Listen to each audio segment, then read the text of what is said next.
On passe au paragraphe 4, suite extraite et caractérisation séquentielle. Dans ce paragraphe, on va se poser la question suivante. Comment montrer qu'une suite n'admet pas de limite?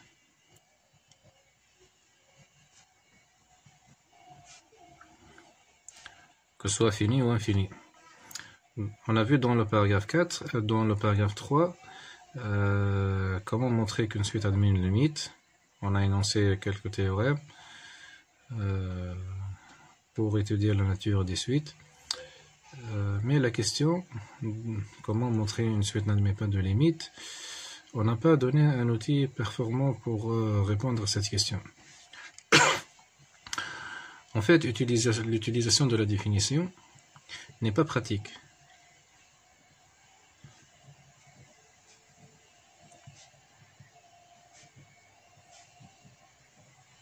Donc elle n'est pas pratique lorsqu'on veut montrer qu'une suite n'admet pas de limite. Ainsi, pour cet objectif, on va se servir des suites extraites.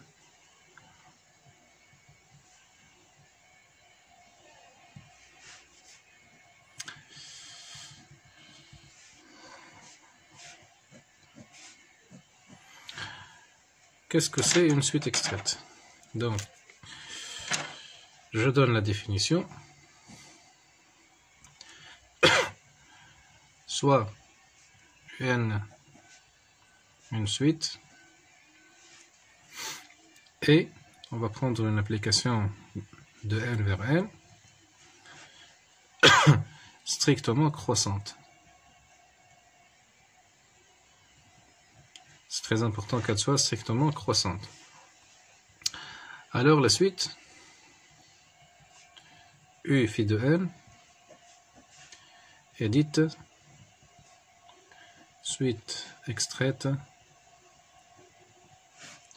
de UN. Voilà, c'est une définition simple. On a besoin donc d'une application strictement croissante. Exemple.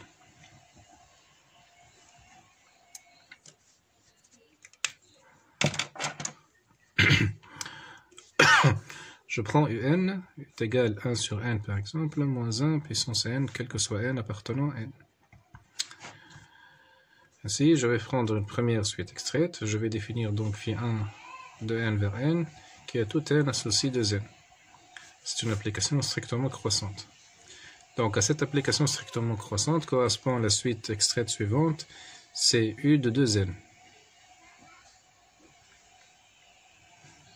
Donc, tel que U de 2n, c'est 1 sur 2n, et moins 1 puissance 2n, ça fait toujours 1.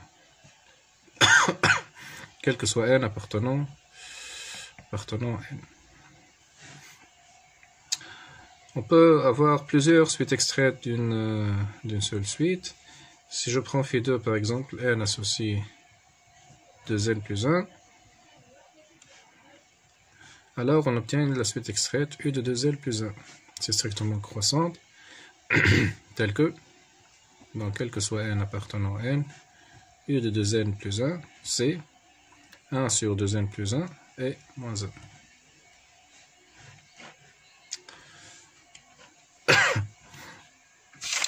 En fait, en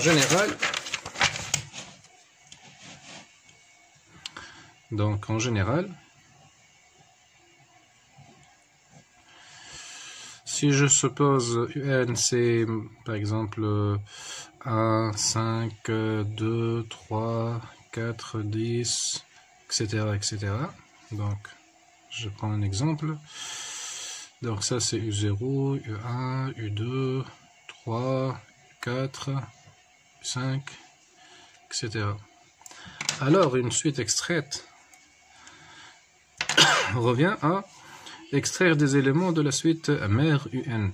Par exemple, je prends le U0, ensuite je saute, je prends le U2, je prends le U3 et je prends le U5. Ainsi, je définis une suite VN. C'est 1, 2, 3, 10, etc. Ça c'est ça c'est V0, V1, V2 et V3. Donc on va repérer l'application phi, donc telle que l'application phi qui est de n vers n. Donc on a 0, 1, 2, 3.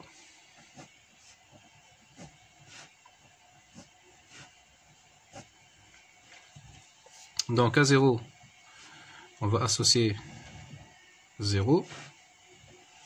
Donc ça c'est phi de 0. Pour 1, donc c'est 1, c'est 2, on va associer U2. À 2, on associe 3. Donc ça c'est phi 1. Ça c'est phi 2. À 3, donc on associe le 5. Ça c'est phi de 3. Etc., etc. Donc à 2 on va associer 3 et à 3 on associe 5. Donc on voit bien que cette application est strictement croissante pour les premiers termes. Donc il faut définir phi pour tout n.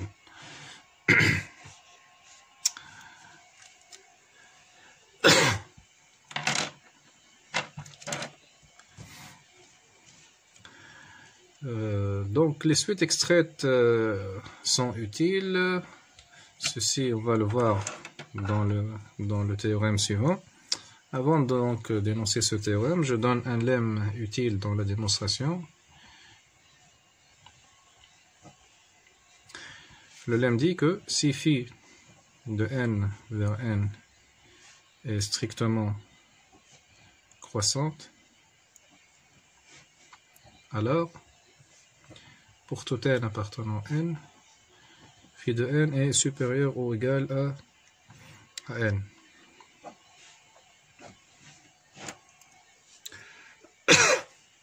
La preuve, on va démontrer donc ce résultat par récurrence. Donc on pose Hn, c'est la propriété phi de n supérieur ou égal à n. Donc Hn, elle est pour tout n appartenant à n. Hn, c'est la propriété pour le rang n.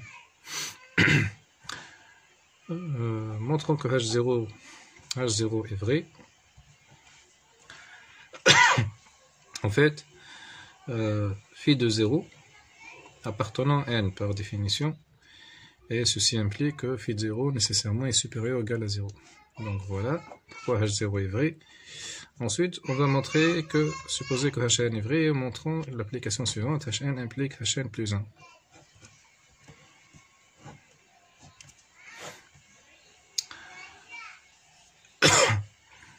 Ainsi, on a phi de n plus 1, on veut montrer donc que phi de n plus 1 est supérieur ou égal à n plus 1.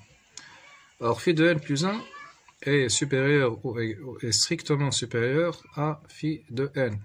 Pourquoi ça? Parce que phi est strictement croissante. Et par hypothèse de récurrence, on a phi de n, donc comme Hn est vrai, phi de n est supérieur ou égal à n. Donc ça, c'est hypothèse de récurrence. Hn. Et donc, phi de n plus 1 sera strictement supérieur à n. Or, ça, c'est à noter. Donc, ceci implique que phi de n plus 1 est supérieur ou égal à n plus 1. Ainsi, on a démontré le lemme.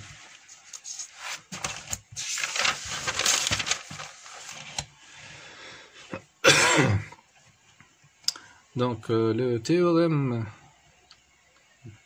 des suites extraites, bon, ça peut être une proposition, mais vu son importance ici, je l'appelle un théorème. Donc, on va prendre soit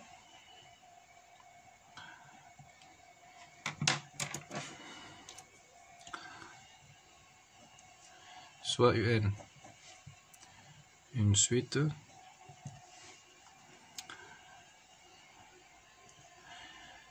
et bon, ça suffit d'être une suite.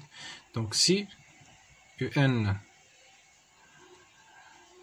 converge vers L, tel que L c'est une limite finie ou infinie, alors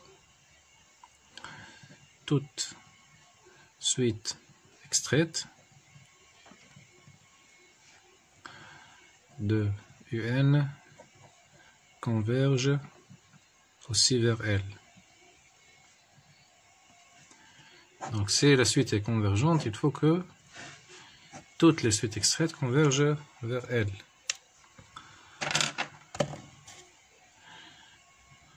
Preuve. On va démontrer donc ce théorème.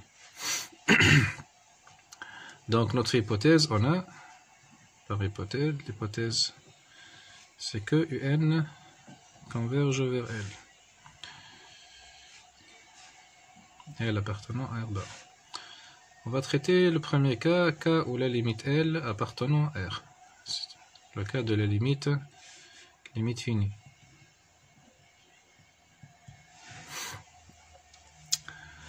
On veut montrer que, donc on va prendre soit phi, une suite, on va prendre une suite extraite, donc on va prendre une application phi strictement croissante, et montrant que I phi de n converge vers L. Donc, soit epsilon strictement positif fixé, cherchant un rang n0 appartenant à n, tel que, quel que soit n appartenant à n supérieur à n0 implique que U phi de n moins L est inférieur ou égal à epsilon.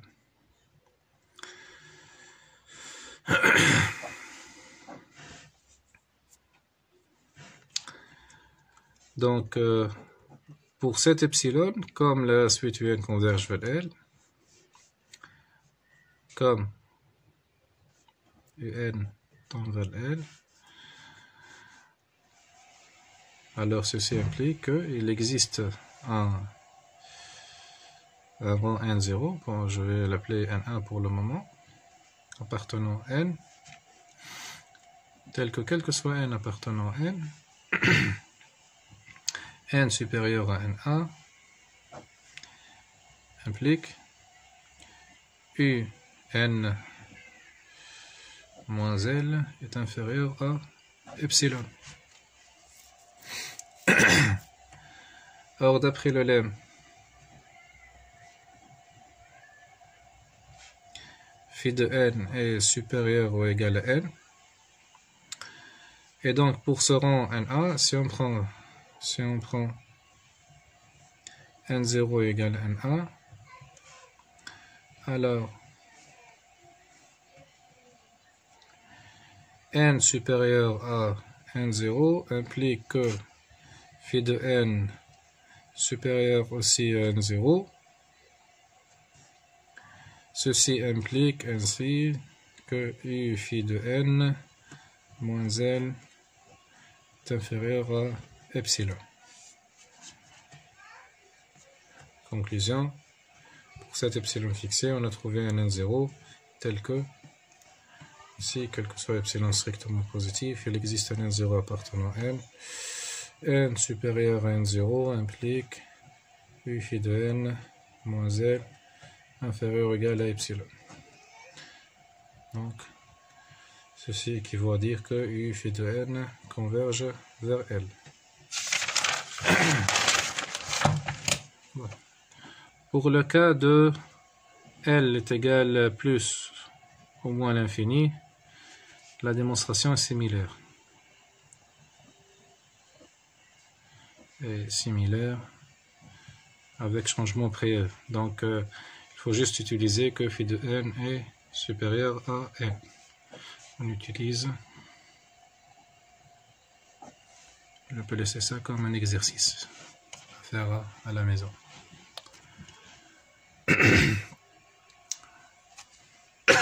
Très bien.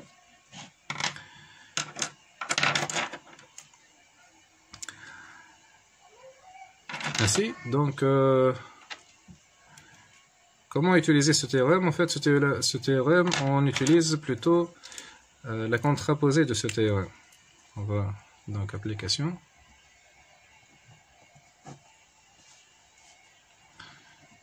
On va montrer que la suite UN est égale moins 1 puissance n, quel que soit n appartenant à n.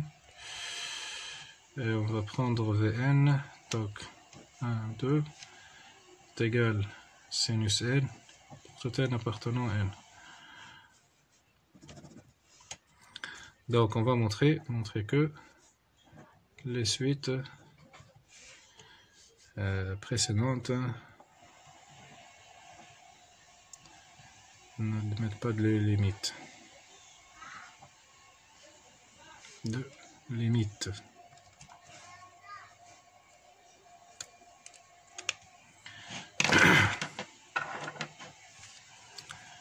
D'accord, donc pour 1,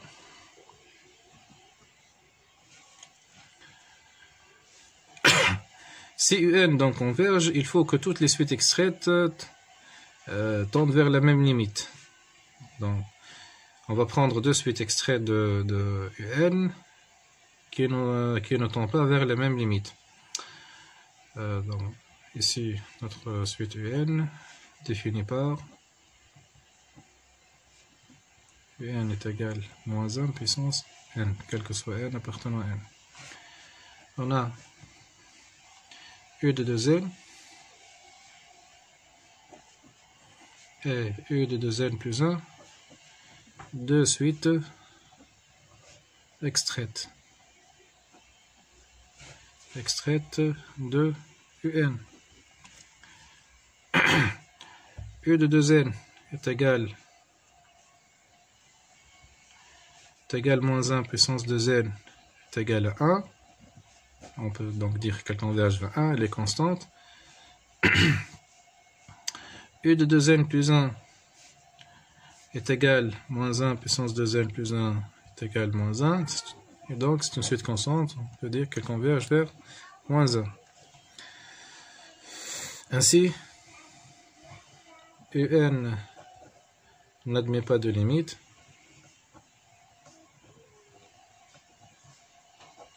Car sinon, il faut que toutes les suites extraites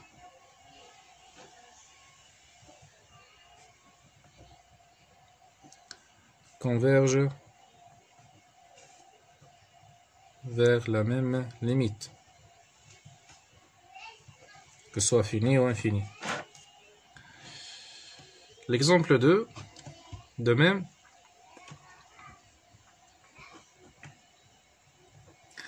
défini par Vn égale sinus n, quel que soit n appartenant à n.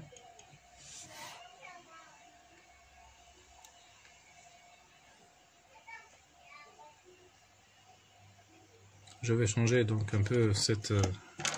on va écrire np pour faciliter un peu la tâche. Donc, on va prendre sinus np. On voit que on a V de 2n. On va extraire la suite V de 2n. On va trouver sinus de 2np.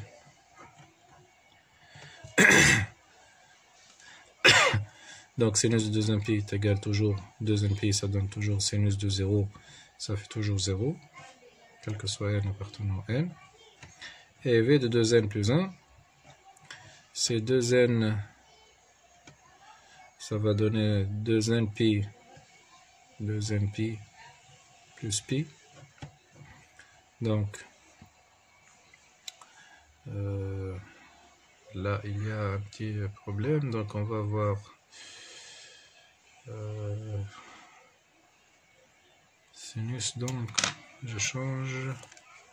Je vais tricher un peu. On va prendre pi sur 2.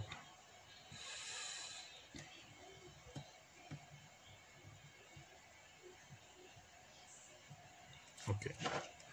Donc, sinus de 2 np sur 2, ça fait np, ça fait 0. Et là, Donc ça fait pi sur 2 plus CNP là. Donc on va avoir pi plus NP. Ça fait moins 1.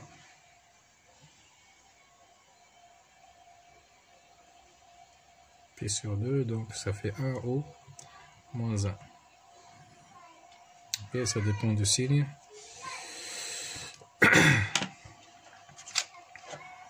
Donc si on prend 2NP pour se fixer une seule valeur, on peut prendre 4n plus 1.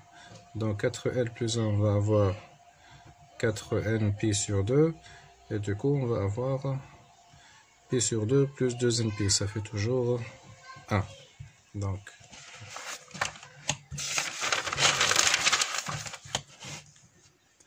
ainsi, on a deux suites extraites. On a deux suites extraites de Vn telles que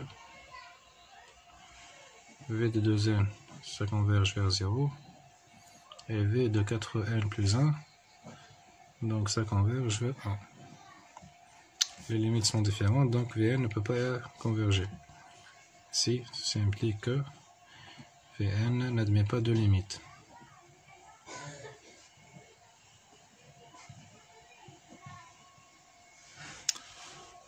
Ok, très bien.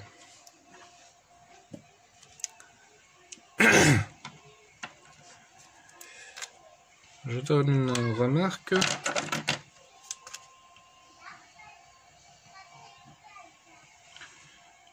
Bon, on voit bien que si une suite extraite converge, ceci ne veut pas dire que la suite Vn converge.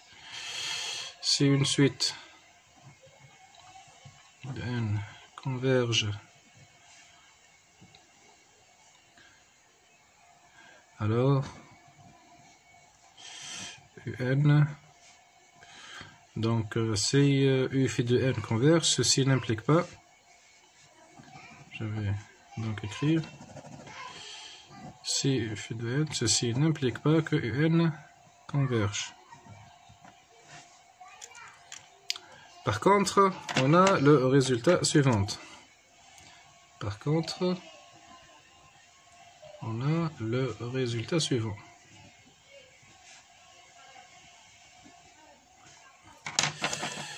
C'est une proposition utile.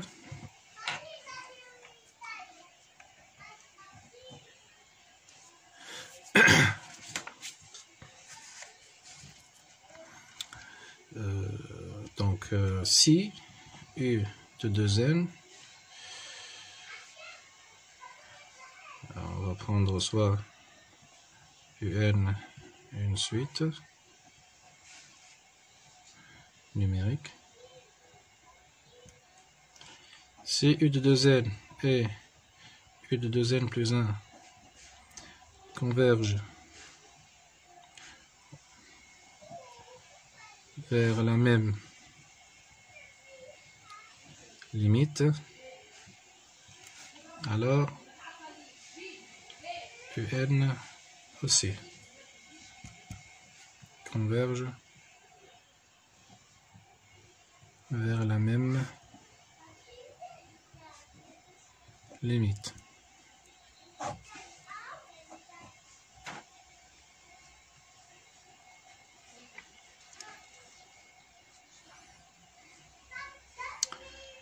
Ok, donc converge ou diverge pour les limites infinies. Converge, diverge. Entre parenthèses pour les limites infinies.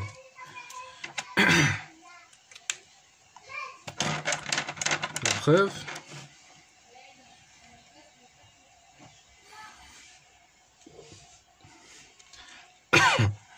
On va supposer donc que U de 2n et U de 2n plus 1 ont la même limite.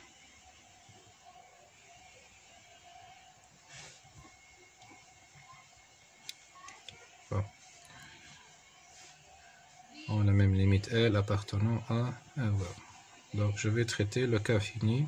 Le cas infini est aussi similaire. Cas fini L appartenant à R. Montrons que UN converge aussi vers L. Aussi, soit epsilon strictement positif. Cherchons N0 appartenant à N, tel que, quel que soit N appartenant à N supérieur à N0 implique que UN moins L est inférieur à A epsilon.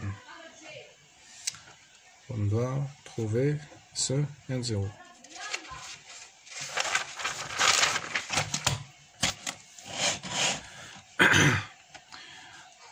Donc, on part de UN moins L, c'est égal à soit N est pair, ça va être donc E de 2P moins L, avec N égale 2P, ou,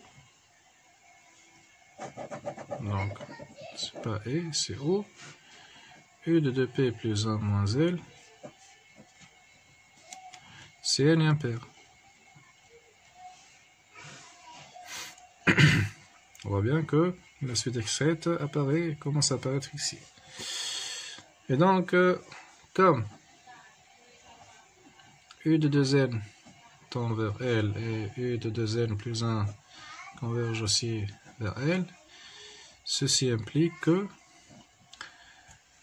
il existe pour l'epsilon fixé, pour epsilon strictement positif fixé, il existe un rang N0,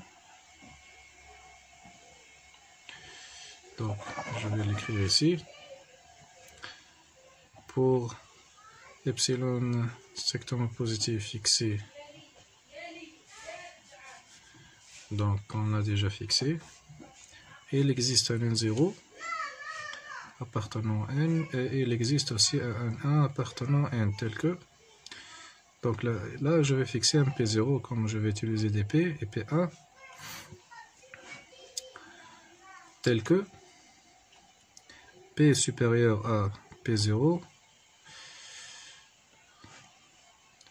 donc P est supérieur à P0 implique U de 2P moins L est inférieur à epsilon. Et il existe P1 tel que P supérieur à P1 implique U de 2P plus 1 moins L est inférieur à epsilon.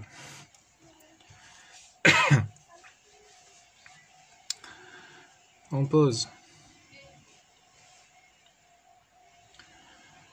Je vais donc appeler ça P1 et P2. P1 et P2. On pose N0.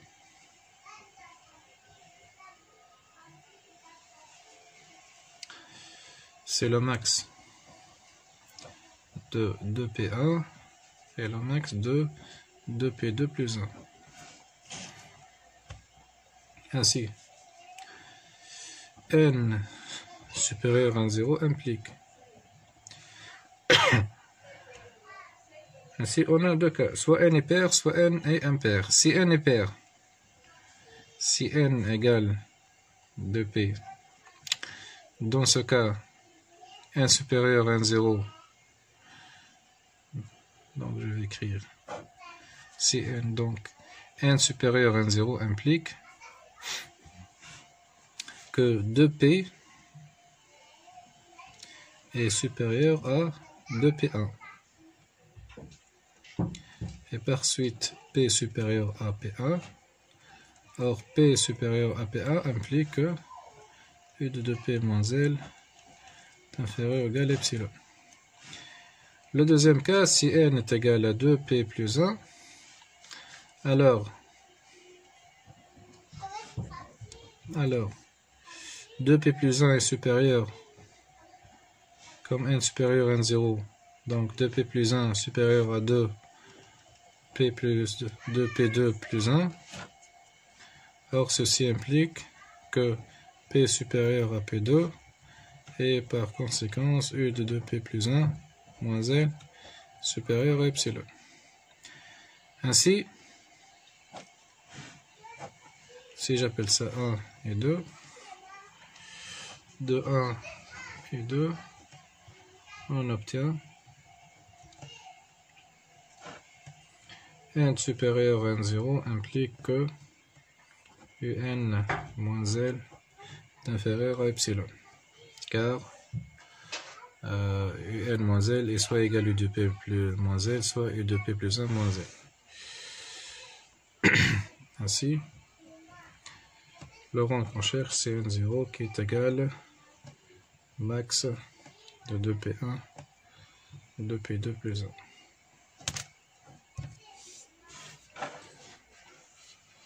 Très bien.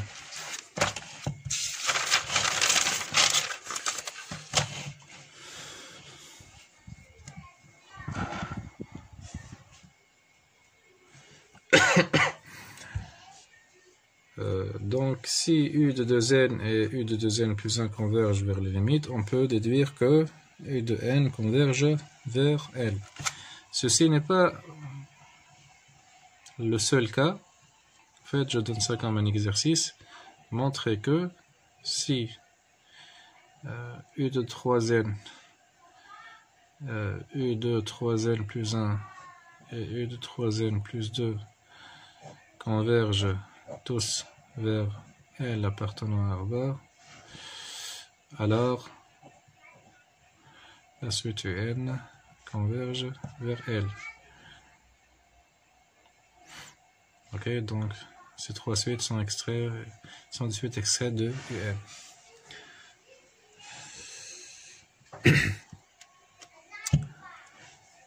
Très bien, donc on passe à autre chose. On reste avec les suites extraites. On a vu que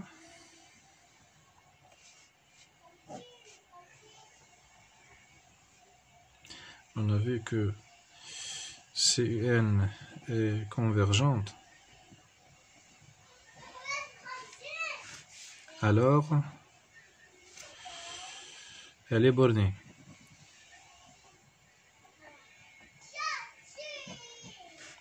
Donc, UN converge implique qu'elle est bornée.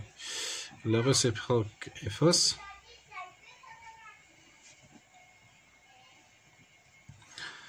Une suite peut être bornée sans qu'elle soit convergente. Par exemple, si vous prenez UN est égal à moins 1 puissance n, quel que soit n appartenant à n, alors UN est bornée et on vient de démontrer qu'elle n'est pas convergente et non convergente.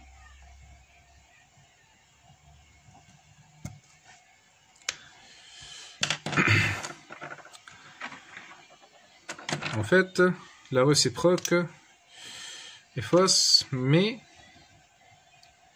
on a une sorte une réciproque plus faible. Certaines réciproques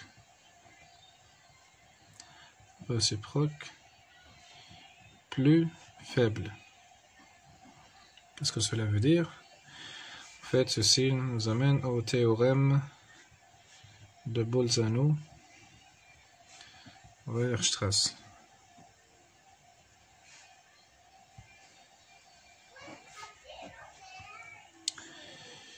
Qu'est-ce qu'il dit, théorème de Bolzano-Weierstrass? Il dit que de toute suite bornée, on va voir que elle peut être réelle ou complexe. De toute suite bornée, on peut, donc, on va dire la réciproque, donc on a besoin de dire que une suite convergente, on peut extraire une sous-suite convergente.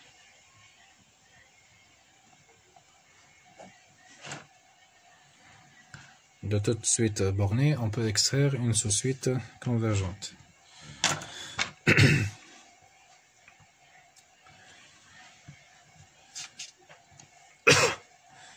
La preuve.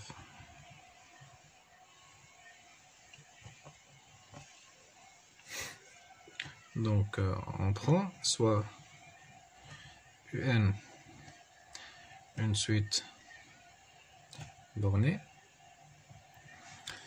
Le théorème de Bolzano-Weierstrass est un théorème central en analyse. Il permet de démontrer d'autres théorèmes et d'autres propriétés concernant les suites. Et donc, sa démonstration, c'est une démonstration qui utilise l'idée de... Il y a une démonstration qui utilise l'idée de dichotomie. Et il y a une autre démonstration qui utilise ce qu'on appelle le principe du soleil levant. Bon, là on va utiliser la dichotomie. On va voir ce que c'est. Donc on prend tout d'abord une suite bornée et montrons qu'il existe une sous-suite qui converge. Donc montrons que il existe phi, une application de n vers n strictement croissante, telle que U phi de n est convergente.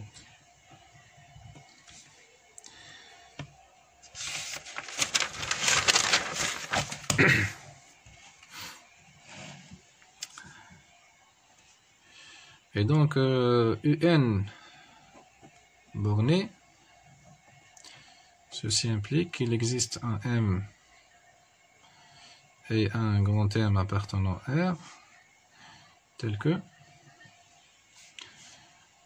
pour tout N appartenant à N, UN est supérieur ou égal à M, inférieur ou égal à un grand M. Si je fais un petit dessin, donc là c'est petit m et là c'est grand M. Et la suite UN, elle est bornée entre, donc tous ces points ça représente la suite UN, elle est entre M et petit m.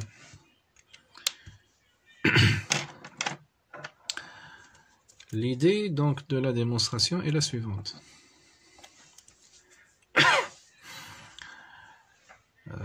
Bon, donc l'idée, on doit trouver une sous-suite qui converge. Donc on doit penser quelle va être la limite. En fait, on va construire de suite. On construit de suite alpha n et bêta n. Ces deux suites vont être adjacentes, telles que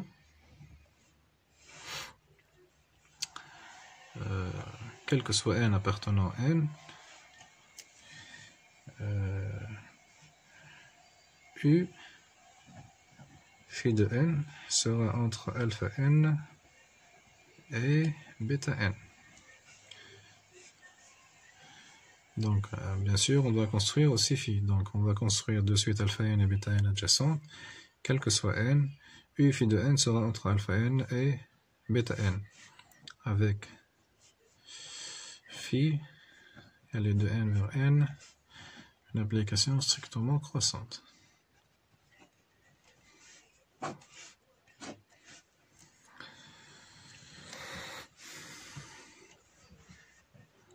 On va tout d'abord construire alpha n et bêta n adjacentes. Ensuite, on va démontrer, dans une deuxième étape, on va montrer que quel que soit n, on peut toujours trouver un U phi de n entre alpha n et bêta n.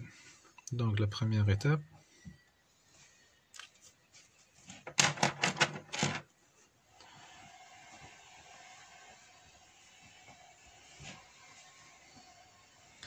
construction de alpha n et bêta n qui sont adjacentes. Bien sûr, on doit, c'est pas n'importe quelle suite adjacente, on doit les construire de sorte qu'on peut ensuite trouver des u phi de n entre alpha n et bêta n. On va tenir compte de ça implicitement.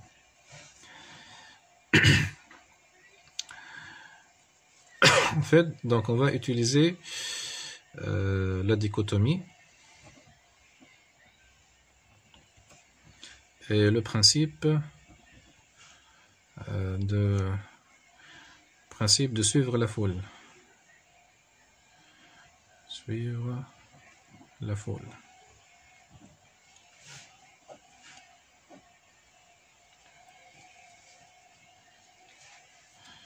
Donc, principe de la suite de la foule. B. On va poser tout d'abord, on commence par alpha 0 et b0. Donc, on pose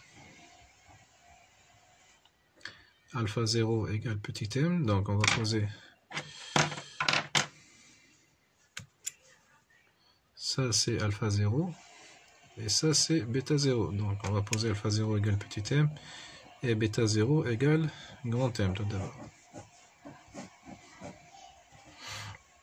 Ensuite, pour construire par le alpha 1 et bêta 1, je vais prendre le milieu alpha 0 plus bêta 0 sur 2. Donc, on va diviser cet intervalle en deux parties. Et donc, ces deux parties sont de alpha 0, bêta 0 sur 2 jusqu'à bêta 0 et alpha 0 jusqu'à alpha 0 plus bêta 0 sur 2. Comme il y a un nombre infini de termes pour la suite UN, alors on est sûr que l'un d'entre eux contient un nombre infini de UN. Donc si on pose, je vais poser, on pose U, c'est l'ensemble des UN, n appartenant à n.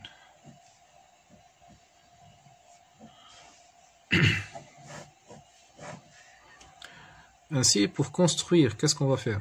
Pour construire alpha 1, on va dire que, supposons que cette première partie elle contient un nombre fini de termes UN, alors on va dire que alpha 0 va suivre la foule. Donc on dit que la foule est ici, et que alpha 1 devient alpha 0 plus bêta 0 sur 2, et bêta 1 sera égal à bêta 0.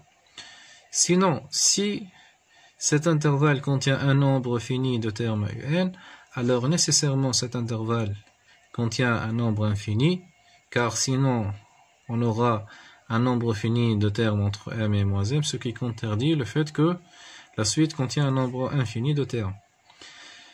Ainsi, si cet intervalle contient un nombre fini, alors l'autre intervalle, l'autre partie, contient un nombre infini de termes.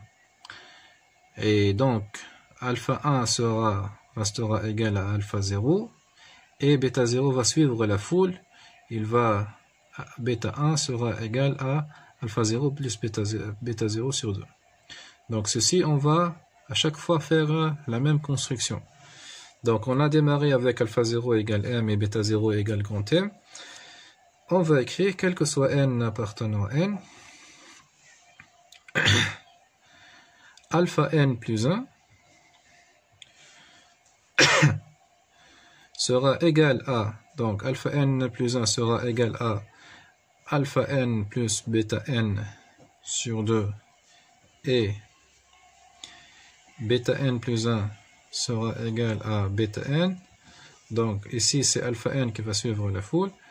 Lorsque l'intervalle, ça si alpha n plus bêta n sur 2, je vais l'écrire ici, si donc alpha n plus bêta n sur 2 bêta n inter u est infini.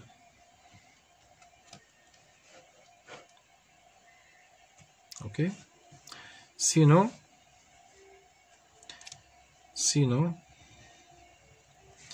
alpha n plus 1 reste égal à alpha n, et c'est bêta n qui va suivre la foule, et bêta n plus 1 est égal alpha n plus bêta n sur 2.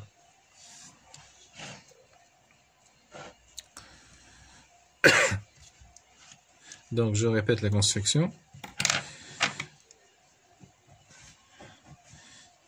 On a alpha n plus 1 va être égal à alpha n plus bêta n sur 2 et bêta n plus 1 égale bêta n si on a un nombre infini de termes ici. Donc alpha n il va suivre la foule. Alpha n plus 1 devient alpha n plus alpha bêta n sur 2. Sinon, alpha n plus 1 reste égal à alpha n et bêta n plus 1 va suivre la foule et devient égal à alpha n plus bêta n sur 2. Bien sûr, là, ce sont les indices 0, mais on peut itérer la même construction pour tout n appartenant à n. Donc, on vient de construire ainsi. On a deux suites, alpha n et bêta n. On va démontrer qu'elles sont adjacentes. On va tout d'abord démontrer la propriété suivante. C'est que alpha n est inférieur à bêta n. On va appeler cette propriété hn. Ainsi, h0 est vrai. En fait, alpha 0 c'est petit m qui est inférieur à grand m par construction qui est égal à bêta 0. Hn implique Hn plus 1.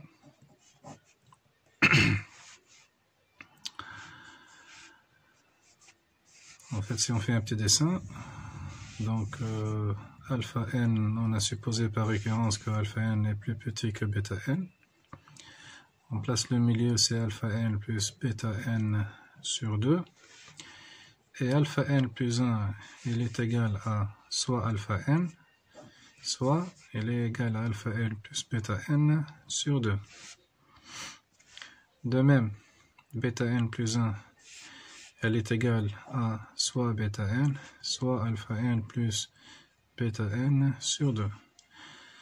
Et donc, ceci implique que alpha n plus 1, il est inférieur à alpha n ou égal bêta n sur 2, inférieur à bêta n plus 1.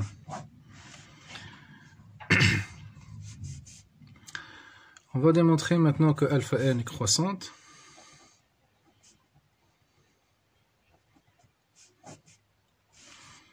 En fait, alpha n plus 1 moins alpha n, elle est égale à 0, soit elle est égale à alpha n plus bêta n sur 2 moins alpha n, qui est égal à bêta n moins alpha n sur 2, qui est positif, par ce qu'on vient de démontrer. Ensuite, bêta n est décroissante.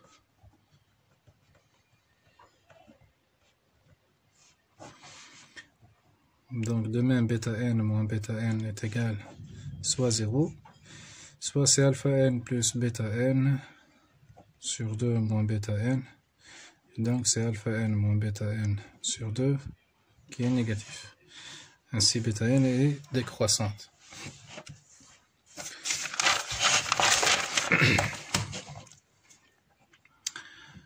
Ensuite, on démontre que bêta n moins alpha n tend vers 0. Et donc, bêta n moins alpha n, si on fait un petit dessin, là c'est alpha n moins 1, bêta n moins 1, le milieu c'est alpha n moins 1 plus bêta n moins 1 sur 2. Donc, bêta n moins alpha n est égal à bêta n moins 1 moins alpha n moins 1 plus bêta n sur 2, soit il est égal à alpha n plus 1 plus bêta n moins 1 moins 2 moins alpha n moins 1. Donc dans les deux cas, il est inférieur à 1/2 de bêta n moins 1 moins alpha n moins 1. Et donc par itération, on obtient que il est inférieur à 1/2 puissance n, bêta 0 moins alpha 0. Ça c'est strictement positif. C'est grand M moins petit m. Et donc, ça tend vers 0, ce qui implique ça, c'est positif ou nul. par cet encadrement, on démontre que bêta n moins alpha n converge vers 0. En conclusion, bêta n et alpha n sont adjacentes et par suite convergent vers la même limite.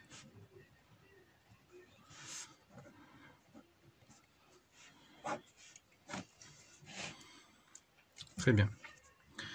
Étape 2. On va démontrer que on va construire phi de n dans n strictement croissante telle que, quel que soit n appartenant à n, u de phi de n sera supérieur à alpha n et inférieur à bêta n.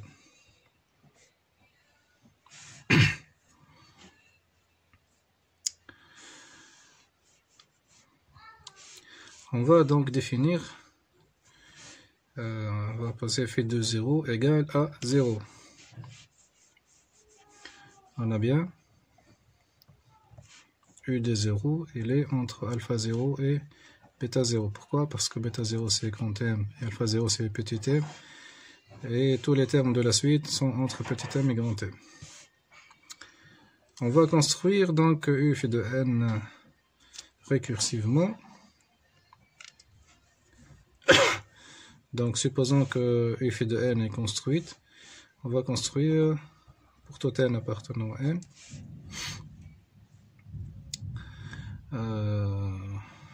On va construire donc u de phi de n plus 1.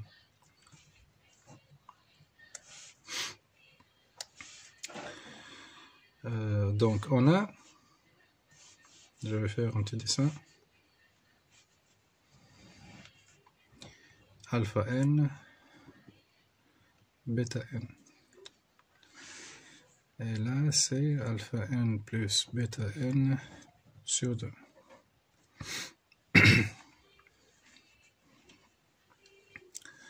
Donc on veut définir phi de n plus 1, sachant que phi de n est construite comme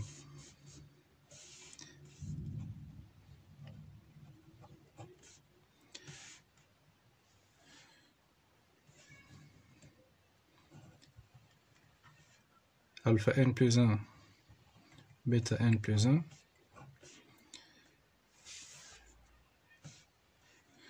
inter u. Donc je rappelle que u c'est l'ensemble qui contient tous les termes de la suite un. Comme cet ensemble alpha n plus 1, bêta n plus 1 est infini,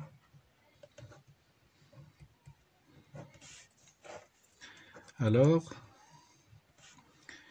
il existe un indice n1 appartenant à n tel que phi de n plus 1, tel que je vais l'écrire.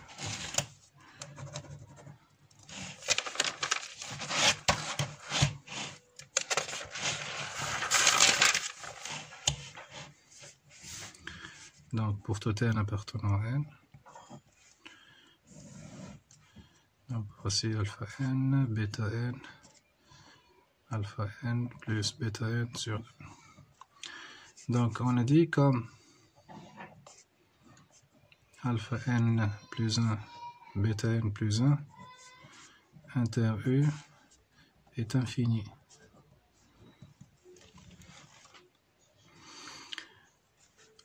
Donc cet ensemble est soit cette partie, supposons qu'elle est cette partie. Donc on va dire que alpha n plus 1, bêta n plus 1 est cette partie-là.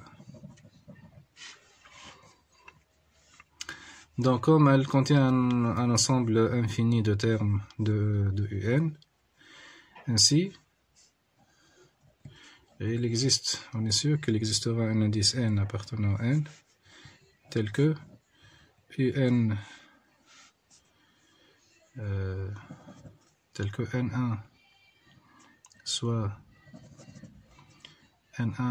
strictement supérieur à phi de n, et U de N1 appartient à alpha n plus 1, bêta n plus 1. S'il n'y avait pas un nombre infini de termes, on n'est pas sûr. Donc le fait qu'il existe un nombre infini de termes nous permet de trouver des indices supérieurs à phi de n. Donc ce N1, on pose phi de n plus 1 est égal à N1. Et donc, c'est pour ça qu'on a fait une dichotomie en choisissant l'intervalle où il y a une infinité de termes pour pouvoir construire une application phi strictement croissante. Et donc, quel que soit n appartenant à n, il existe un phi de n appartenant à n tel que U phi de n est supérieur à alpha n inférieur à bêta n, avec phi de n dans n croissante strictement.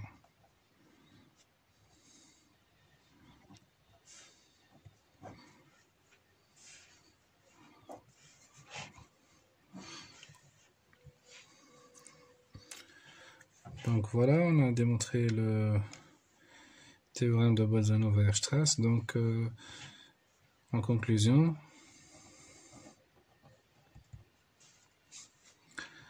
alpha n inférieur à U phi de n inférieur à bêta n, ça converge vers L, ça bêta n converge vers L, et donc U phi de n nécessairement converge vers L. Donc U phi de n est une sous-suite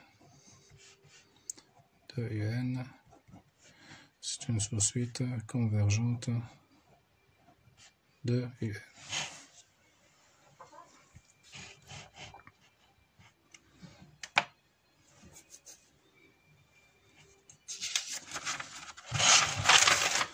On passe maintenant aux caractérisations séquentielles.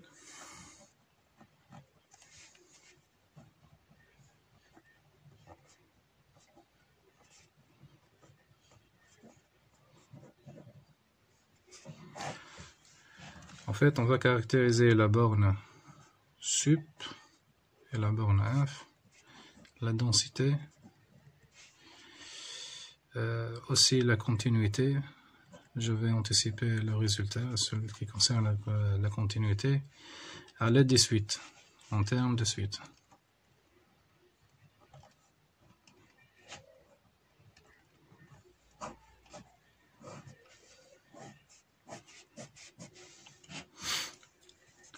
Je vais énoncer le premier théorème.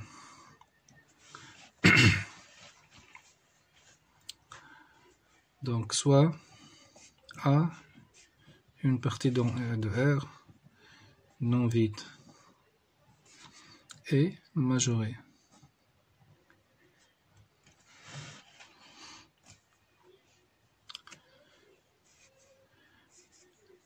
M est sub de A, si seulement si M est un majorant de A et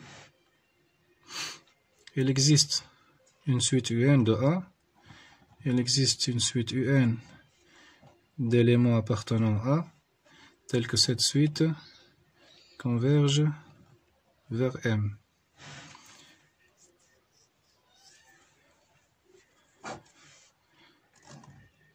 Donc la borne sup, c'est un majorant qui peut être une limite d'une suite de l'ensemble A. De même, donc si A, respectivement, non vide minoré, alors elle admet une borne inf et m est égal à inf de a si seulement si petit m est un minorant de a et il existe une suite UN d'éléments appartenant dans A qui convergent vers petit m.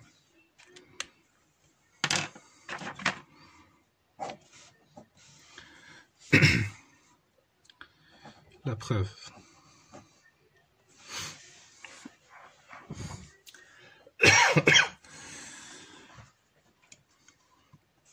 Donc il y a ainsi et seulement si, il y a deux sens. Je vais démontrer le théorème pour la borne sup et la borne inf. La démonstration est similaire où on n'utilise que inf de A et moins sup de moins A. D'accord, donc on commence par le sens direct. M est égal sup de A. Ceci implique que, donc déjà que M est un majorant de A. Et on cherche donc à construire une suite UN qui converge vers M. Donc, on va utiliser la epsilon caractérisation, quel que soit epsilon strictement positif. Il existe un petit a appartenant à A tel que M moins epsilon est strictement inférieur à petit a. Ainsi, quel que soit n appartenant à n, si on prend epsilon est égal à 1 sur n, il est strictement positif. Ainsi, on est sûr qu'il existe un a de n, donc A dépend de epsilon, et epsilon dépend de n, donc A dépend de n, à n, tel que m moins 1 sur n est strictement inférieur à n. An est un élément de A, donc il est inférieur ou égal à grand M. Ainsi, on a la suite AN.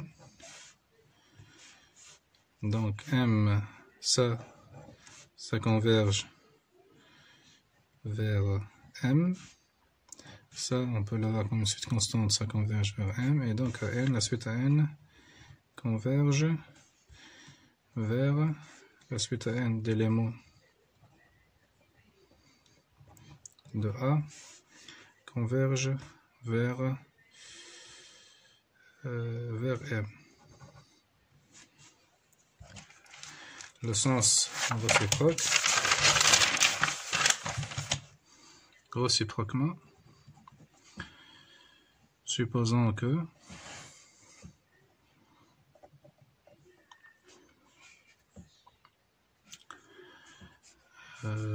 supposons que M est un majorant de A et qu'il existe une suite xn d'éléments de A qui convergent vers M.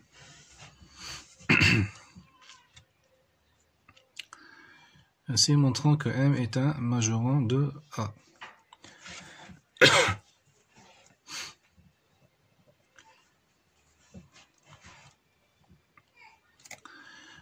Donc M déjà est un majorant de A, on doit montrer la epsilon caractérisation.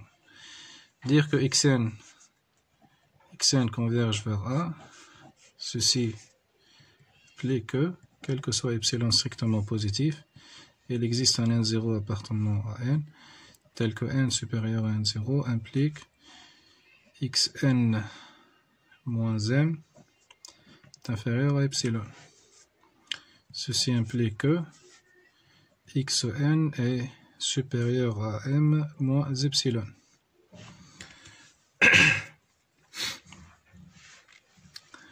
Et donc,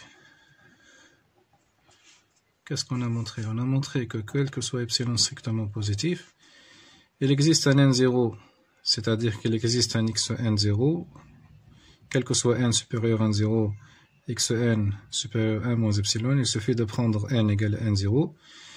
Ainsi, il existe un élément à xn0 appartenant à A tel que m moins epsilon est inférieur à xn0. De plus, m est un majorant.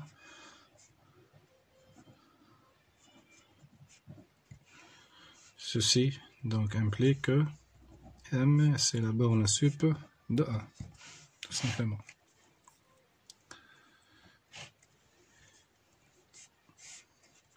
Application. Donc ceci est utile pour montrer, par exemple, je vais prendre un exemple simple. A c'est 1 sur n, n appartenant à n.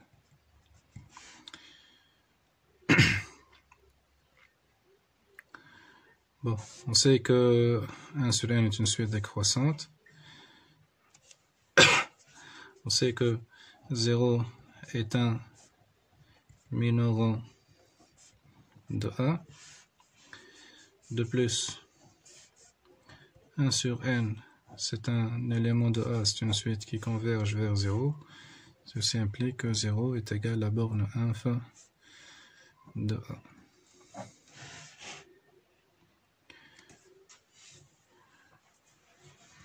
Donc 0 est un minorant de A, ça c'est clair. 1 sur n est toujours strictement positif.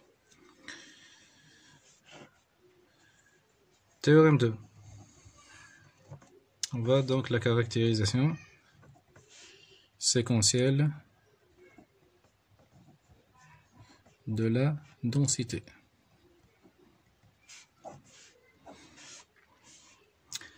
Soit A une partie de R.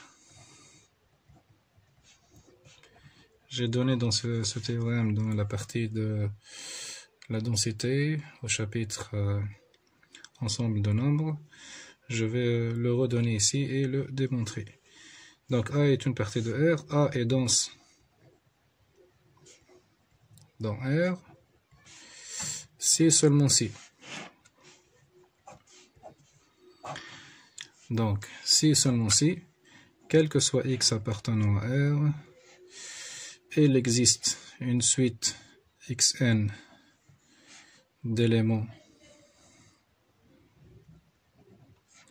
de A tel que xn converge vers x.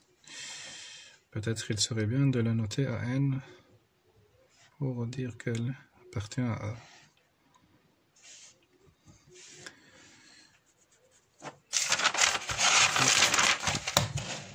Donc la preuve, donc le sens direct,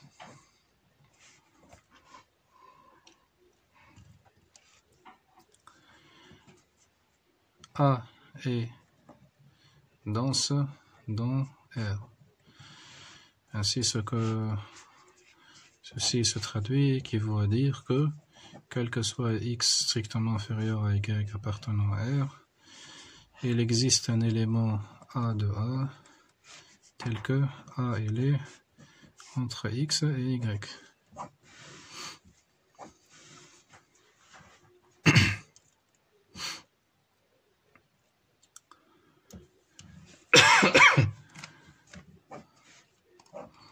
Donc je vais prendre x0 égale x0, x0 égale x0. Ok, très bien.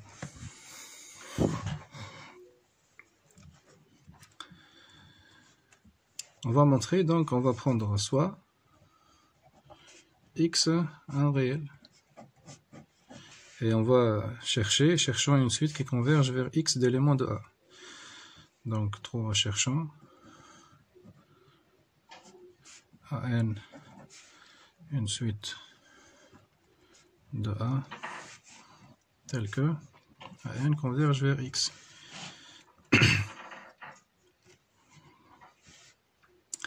Comme A est dense dans R, ceci implique que je vais choisir donc x0 et y0. Donc à chaque fois pour tout n, on a pour tout n appartenant à n. Il existe un A de n, donc il dépend de n. appartenant à tel que x moins 1 sur n à n est entre x moins 1 sur n et x plus 1 sur n. Donc si je fais un petit dessin, ça c'est x, ça c'est x moins 1 sur n et ça c'est x plus 1 sur n. Donc mes deux réels que j'ai choisis, ils dépendent de n, et A est un point quelque part ici, par densité AN.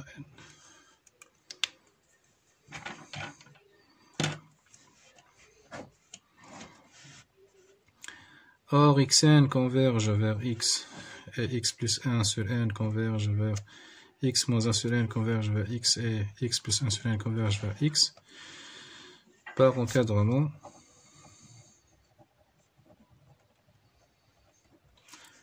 on a AN converge vers x. Donc AN ce sont D avec AN suite de A. Donc le résultat voulu passe à la réciproque. Supposons que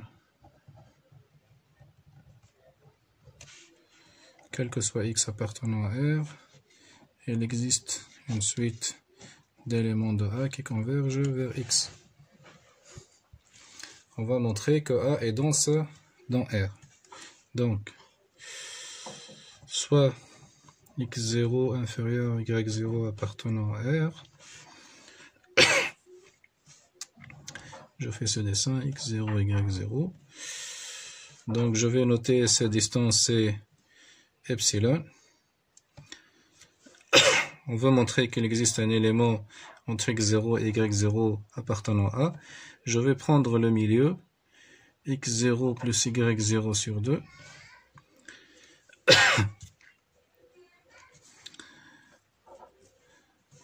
Donc je vais appeler ça alpha. Alpha 0. On pose alpha 0 est égal à x0 plus y0 sur 2.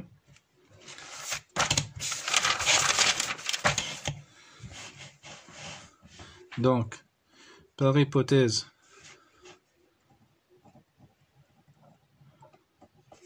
il existe une suite AN qui converge vers alpha d'éléments de A.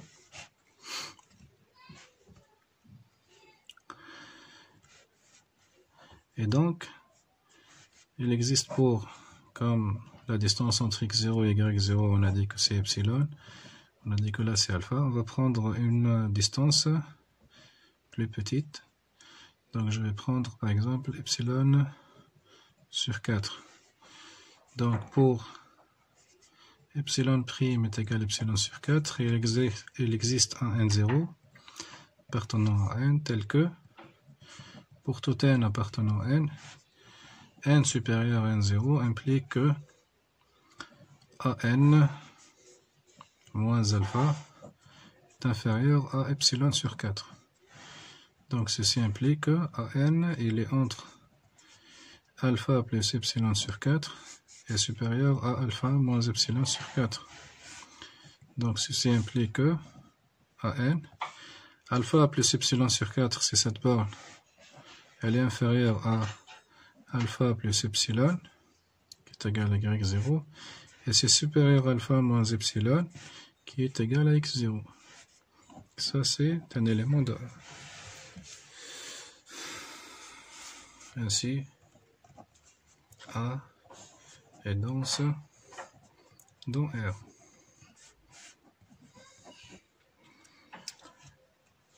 Exemple, on sait que, on a vu que Q est dense dans R et on a montré que quel que soit X appartenant à R, partie entière donc de Nx sur N converge vers X. On peut aussi écrire partie entière de Nx plus 1 sur N converge aussi vers X. Ce sont des éléments dans Q appartenant à Q. Donc cette suite converge par des valeurs inférieures et cette suite converge par des valeurs supérieures. De même, D est dense dans R, et on a pris 1 puissance 10 puissance n x sur 10 à la puissance n converge vers x. C'est une suite d'éléments dans D.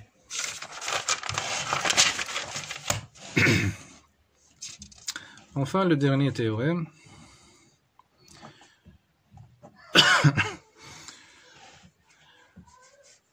On va prendre donc f. Disons que f elle est définie sur un intervalle i de R à valeur dans R. Et x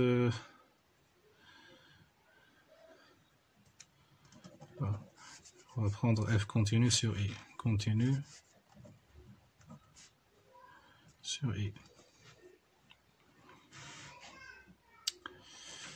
Plutôt on va caractériser la continuité, désolé. Donc f est continu sur i, si seulement si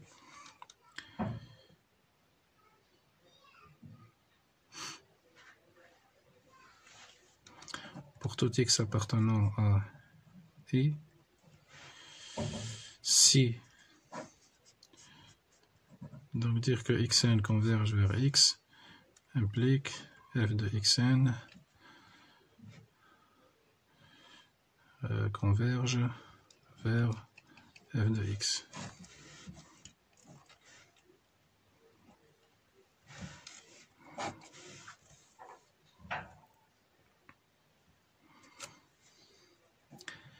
Donc c'est la caractérisation séquentielle de la continuité.